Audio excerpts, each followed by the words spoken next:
Hello students, today we are learning about the distributive property.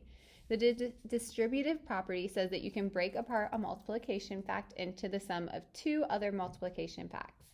So we're going to start off by just doing these couple of examples. So complete the equation to show the multiplication facts as a sum of two multiplication facts.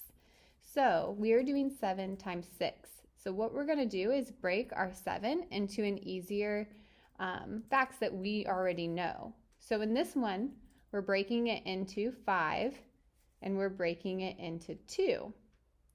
What we have to do then is we're going to multiply each of those factors by 6. So we're going to do 5 times 6 and 2 times 6. So all we're doing is breaking apart that factor. For 9 times 4, so we're going to break apart our 9. Our first break is 5. We have to figure out our second one, and then we multiply each by 4.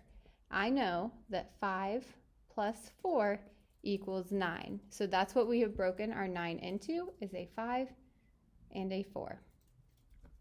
We're going to use the distributive property to find 4 times 6. So this array shows how many rows? 1, 2, 3, 4 rows. And I'm going to count how many are in each of my rows. There are 6 blocks in each row. We are now going to draw a line to break the array into two smaller arrays that have 4 rows in each block. So I'm just going to draw my line right here. So now I have 2 rows and I have 2 rows. And each row has 6 in each row. So this is going to be 2 times 6 and 2 times 6. This is easy for us to figure out because we know our 2 facts. We know we can just count by 2s.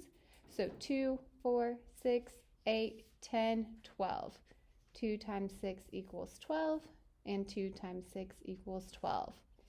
After we find our broken apart numbers, so we have 12 and 12, we're then going to add those together to get our final answer.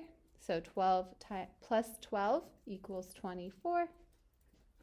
And our n factor, 4 times 6, is going to equal 24. Let's look at another example. So Amy arranged her button collection into an array with 3 rows of 9 buttons in each. To find the total number of buttons, she broke the array into the sum of 2 smaller arrays. So I have 3 rows, 1, 2, 3, and 9 buttons in each of our rows.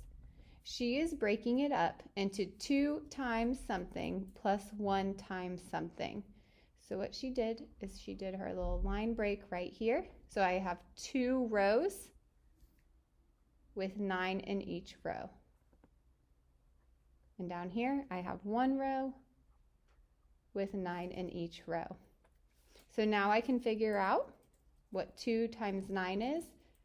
Again, we know our math facts are 2s. If we're not sure, we can always count by 2s. 2, 4, 6, 8, 10, 12, 14, 16, 18.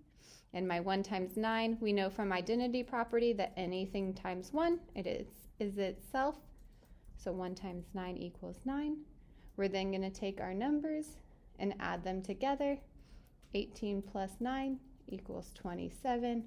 So therefore, 3 times 9 equals 27.